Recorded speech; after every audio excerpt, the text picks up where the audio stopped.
श्री हरिदास ठाकुर गौड़िया वैष्णव धर्म के महान संत थे, जिन्हें नामाचार्य भी कहा जाता है, क्योंकि वे प्रतिदिन 3 लाख पवित्र नाम हरे कृष्ण महामंत्र का जाप करते थे। मुस्लिम परिवार में जन्म लेने के बावजूद उनकी अटूट भक्ति ने उन्हें संतों में सर्वश्रेष्ठ बनाया। वे चैतन्य महाप्रभु के परम भक्त थे और उन्होंने जीवन भर भगवान के नाम का प्रचार किया। रामचंद्र नाम का एक जमींदार था। उसने सोचा कि मेरे पास इतनी जमीन और पैसा है, परंतु कोई मेरा आदर नहीं करता। हरिदास ठाकुर नाम का ये संत मांग कर खाता है और पूरा दिन बिना कुछ किए सिर्फ भगवान का नाम जपता है, लेकिन फिर भी हर कोई इसके सामने नतमस्तक होता है। रामचंद्र खान ने हरिदास ठाकुर को गिराने का निर्णय किया। उसने इस काम के लिए एक वैश्या को नियुक्त किया। उस वैश्या को निर्देश दिया कि वह हरिदास ठाकुर जी के घर जाए और बाद में शोर मचा दे, जिससे पड़ोसियों को लगे कि हरिदास ठाकुर जी उसके साथ भोग कर रहे थे। इससे वह सबकी नज़रों में गिर जाएंगे। वैश्या सुंदर, बुद्धिमान और चालबाज और चतुर थी। वह हरिदास ठाकुर जी की कुटिया में गई, जहां वह भगवान के पवित्र नाम का जप करने में लीन थे। उन्हें लुभाने के लिए उसने उनसे बात करने की कोशिश की, लेकिन वह अपने जप में मगन रहे। वह सुबह से शाम तक इंतजार करती रही, लेकिन ठाकुर हरिदास जी ने उससे बात करने से पहले अपना जाप पूरा करने का आग्रह किया।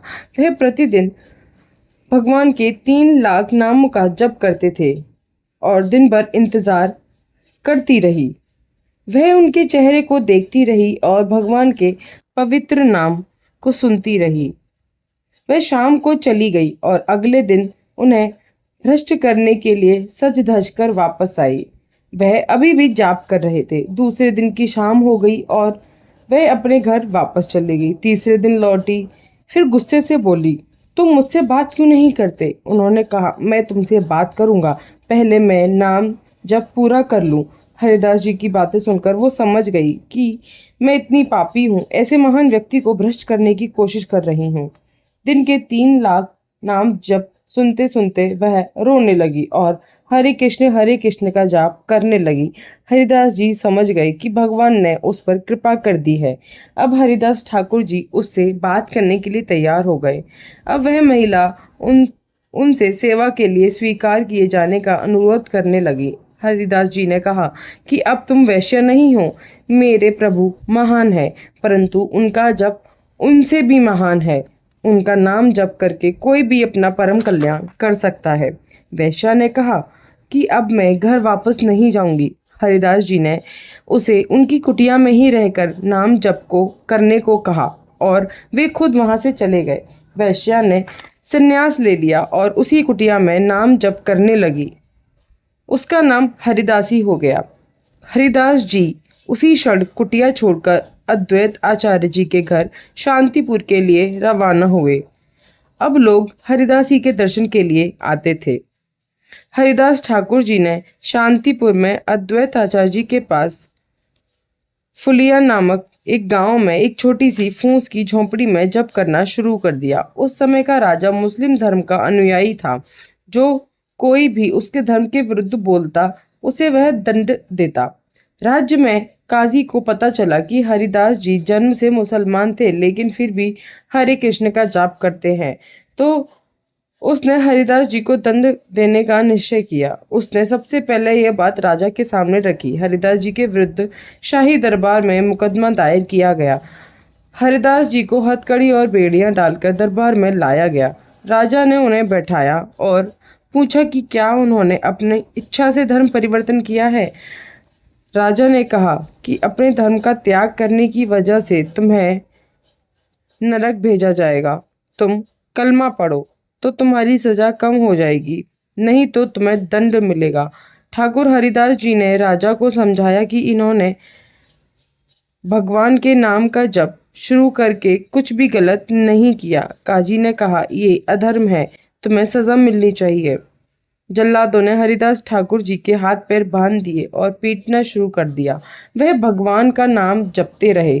कौड़े उन्हें घायल करते रहे, उनकी चमड़ी खींचते रहे, पर वे हरिबोल का जप करते रहे। इतने भयानक दर्द और पीड़ा के बीच भी उन्होंने नाम जप नहीं रोका। उनकी पीठ से खून की धाराएं बह रही थी और वे क्रूर जल्लाद उन्हें पीटते रहे, लेकिन वे हरिबोल बोलते ही रहे। चेहरे पर मुस्कान के साथ वो लगातार कौड़े खाते रहे, पर जप नहीं रोका। उन्हें 22 बाजारों में पीटा गया। हरिदास जी ने आखिरी बार हरिबोल कहा और बेहोश हो गए। जल्लादों ने देखा कि हरिदास जी की धड़कन नहीं चल रही थी और उन्होंने उन्हें मृत घोषित कर दिया और उनके शरीर को गंगा जी में फेंक दिया। गंगा का स्पर्श होते ही अमृत के समान गंगा जी ने उन्हें गोद में ले लिया। वह नहीं डूबे थे। गंगा जी ने अपनी लहरों से उनके घावों को धोया। गंगा के स्पर्श से उनका सारा कष्ट दूर हो गया और वो किनारे पर पहुंच गए। लोग उन्हें गोद में उठाकर फुलिया गांव के पास उनकी झोंपड़ी में ले गए। चारों तरफ उनकी खबर फैल गई थी कि उस काजी तक खबर पहुंची तो वो देखने गया। देखा तो हरिदास जी स्वस्थ बैठे कीर्तन कर रहे थे। उनके शरीर पर कोई घाव नहीं था।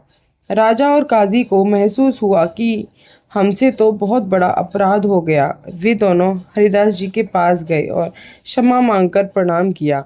राजा ने हरिदास जी की कोई सेवा करने का अनुरोध किया। हरिदास जी ने राजा से केवल एक ही सेवा मांगी कि राजा फिर किसी वैष्णव को परेशान न करे। हरिदास ठाकुर का शरीर जगदीशपुरी में छूटा। समुद्र किनारे इनका पक्का गोल समाधि मंदिर है, जिसके कुएं का पानी मीठा है। राधे राधे।